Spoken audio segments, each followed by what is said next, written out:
you find a church community that doesn't make you feel like you belong, then you probably should find a different church.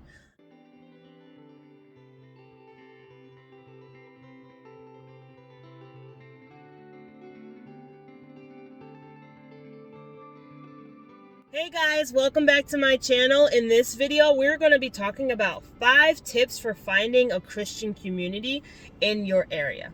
I know that when I was in college, it was hard to find a church that I loved. I grew up in church, and so I grew up in a non-denominational church. And so trying to find something similar to that while I was in college was a little bit hard because most of the people I went to church with knew me since I was born. So I was already had some type of comfort. And so this is going to dive right into our first tip. Tip number 1 is to go test out churches. I know that there is most likely more than one type of church in your area, some with denominations like Methodist, Baptist, Pentecostal, or non-denominational. And you can just dip your toe in it, go on a Sunday and just look around or start asking people questions about what do you guys do for the young adults in this community? Or what do you guys do for the youth, like middle school and high school if you have kids? How can I find a niche within this church that can make me feel accepted and so that I can have some friends? When I first started going to the young adults events at my church, I didn't necessarily have to go testing around because I grew up in church, and so I already knew some of the people there. But after being gone for 4 years after college, I still wanted to. I still didn't necessarily have my own community, and so they had these thing called community nights and collectives. Collectives are usually our services that we would have once a month. And so I started going to community nights, and I just know I remember being so nervous, and because I didn't know these people. Like, the people that I grew up with in church, they were all gone. They were in college. They moved across the world. And so it was basically me starting fresh. And I would walk in, it was a big circle of people just staring at you, and then you would go around, say your name, your age, whether or not you were single, but they wouldn't do that all the time. They were trying to get people married. And we would have an icebreaker question. And then after that, after everyone goes around, our pastor would have a regular question or commentary on something regarding to our religion, about our walk with Christ and stuff, and everyone would share their experiences, thoughts, and opinions. And I just thought it was nice. And from that very first day, although I was nervous, I still pushed myself to talk and to add my thoughts and experiences into the conversation or discussion that we were having. But as soon as community night was over, I was out. I was gone. Y'all could not see me. I was there, and I didn't exist anymore. I did not want to talk to anybody, because whenever I would share in group, every time after I immediately spoke or days after I spoke at this group, I would have these thoughts like, why did you say that? You're weird. You don't make any sense. These people are going to look at you and be like, this girl is crazy. And so going to these community nights and getting engaged into this community initially, I definitely had to work with myself and basically have grace for myself whenever I would talk and just say yo, it's fine. You're trying to find a community, chill out. Nobody's thinking these things. It's just all in your head. So I know I went on a little bit of a tangent, but just to restate that first tip is to test out the different churches and young adult communities that they have at these churches, just so that you find the one where you feel loved, known, connected, and just you already feel like you know these people, even though you might not, even though it might be your first time there. Tip number 2, get involved in activity. Join all the events that you can. Make sure people see you all the time. And because even if you are afraid to go up to other people, I know that there are people, and I've had this experience, where people will be like, oh, I see you all the time. I know your name. Let me have a conversation with this person. Although I don't advise you waiting for someone to come up to you. That can happen. That did happen to me. And so when I was at my young adult community, they would have all these different types of events. Like now we had a paint night, we had a Buffalo Wild Wing night. This weekend they're trying to go river tubing, and they're doing all these things. And so if you're trying to get to know these people, although it may feel uncomfortable at first, like at paint night, like if you're new, you don't necessarily have to talk to anyone. You could just paint and la-di-la-di-da. Have a little bit of small conversation here and there, but it still makes sure that you are there and you're surrounded by like-minded people and people who are still trying to be on their walk with Christ. And so just like ease yourself in, go to every event that you can.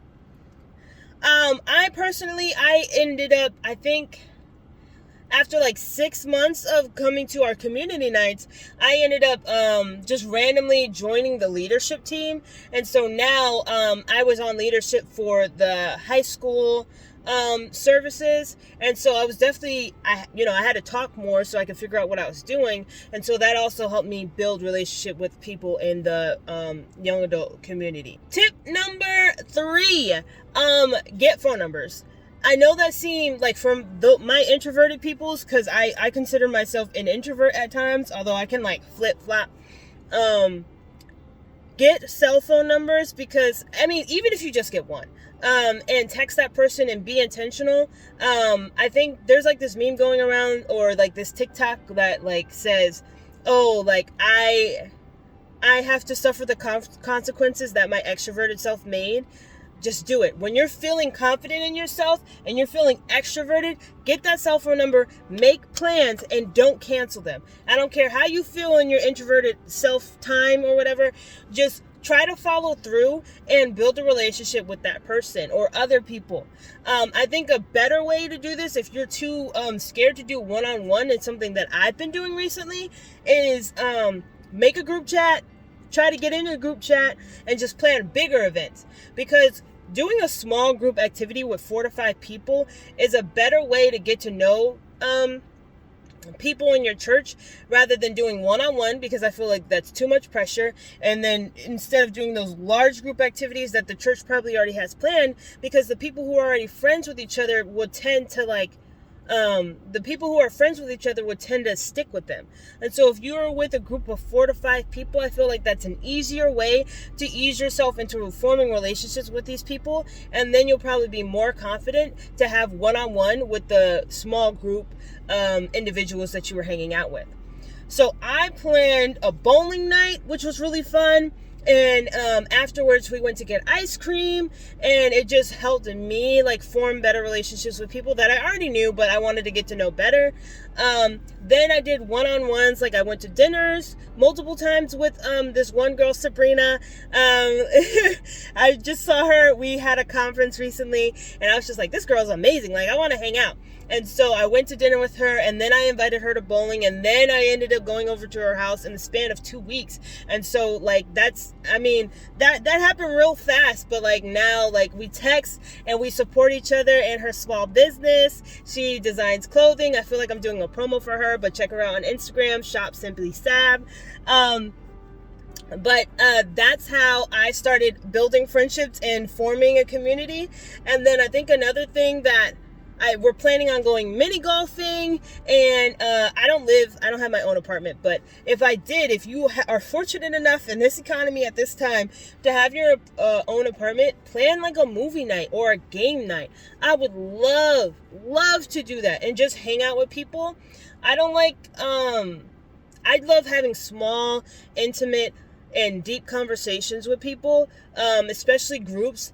That's what I did a lot in college, and so I sort of missed that, staying up until 3 o'clock in the morning talking about nonsense, debating the definition of vanilla. And I know I'm getting off track, but I'm just sharing you my own experiences on how I built friendships and found community at my church. Right now, we're going to transition to tip number 4. Tip number 4, and don't mind me, I'm checking my notes.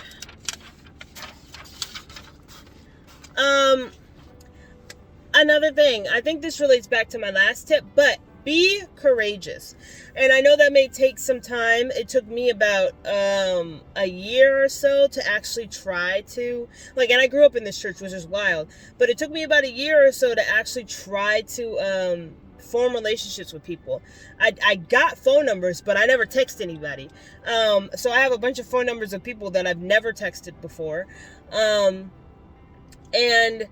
I think to relate it back to when somebody actually approached me during the community nights, I never stopped speaking during our discussions at our community nights. But I would always leave because I felt like I wasn't good enough to be a friend to somebody.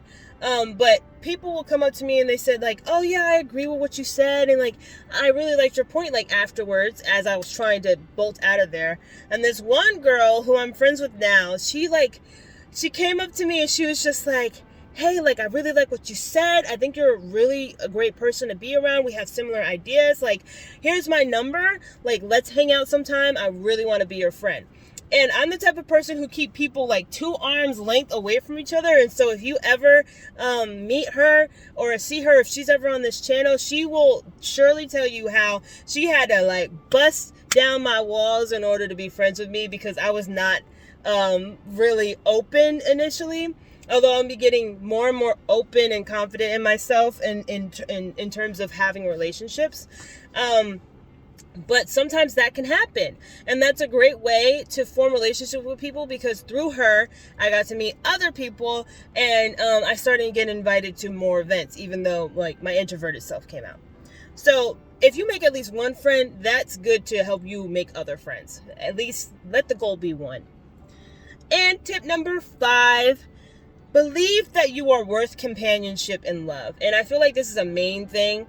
While you're trying to find relationships and develop relationships with other people, one main thing that you need to work on during this time is just having self-love and it's growing your self-love and self-worth. Understand that despite the fact that I was speaking at these events and I would leave like regretting what I said, I still encourage myself to continue speaking, to try to meet people and become friends with them and just work on myself and just like, have grace. Like, even if I thought that I said something wrong or that I was being too weird, because if someone wants to be my friend, that means they're going to accept every part of me. If they aren't going to treat me how Jesus sees me, then they're not worth being a friend. If they don't treat you how Jesus sees you and how he values you, they're not worth being a friend. And you want to make sure that there's someone that you can challenge and they can challenge you, and that you both can grow in your walk with Christ and you're not pulling each other away from Jesus. I feel like I'm in the second stage of this. If there are like stages, like, I don't know, 4 or 5 stages, I think I'm in the second stage of this. I'm definitely pushing myself even more to form relationships with people because I'm definitely missing having that small group of friends that I used to have in college because we're all scattered across the United States. But it's well worth it to have people to talk to and to like help you grow in your relationship with Christianity and your relationship with Jesus Christ, and just to have friends to and just to have fun with. Like when we went bowling, we didn't talk about Jesus, which is fine. You don't always have to talk about Jesus, but it was just so nice to have fun. Like, I've been working this whole year doing work and grad school, and this summer I'm not working. I'm just trying to relax, and it was fun. Although, like, this did take 2 years for me. I don't know what it's going to be like for you, but again, just have patience with yourselves. Just it's going to be slow and steady. Don't try to like force someone to be your friend and be like, we have to hang out, blah, blah, blah, blah. Don't do that. Don't be creepy. But like Yanni did, like, I think you're awesome. Here's my number. We should chat sometime. We should hang out. I really hope that y'all enjoyed this video. Right now, it is 94 degrees outside. It's very hot. So if you heard some humming this episode, it's just my AC. I'm going to go pick up some pizza because it's too hot to cook. Please like, comment, and share this video, especially if you want to help your other friends find a community in the town that they're at. Like and comment because this helps the YouTube algorithm get to people who might need this video or the other content that I will be posting on it. And subscribe so you can see when I come out with some new videos and all the other goodness that is going to be coming up. So see y'all next time. See y'all next week. My name is Jamie Joy. Peace out. And I legit went home and I was like, Ma, this girl said that she liked what I said. She gave me her number and said she wants to hang out sometime. Isn't that crazy? And my mom was just like, no. She's just like, I was like, that's nice. Like, then hang out with her.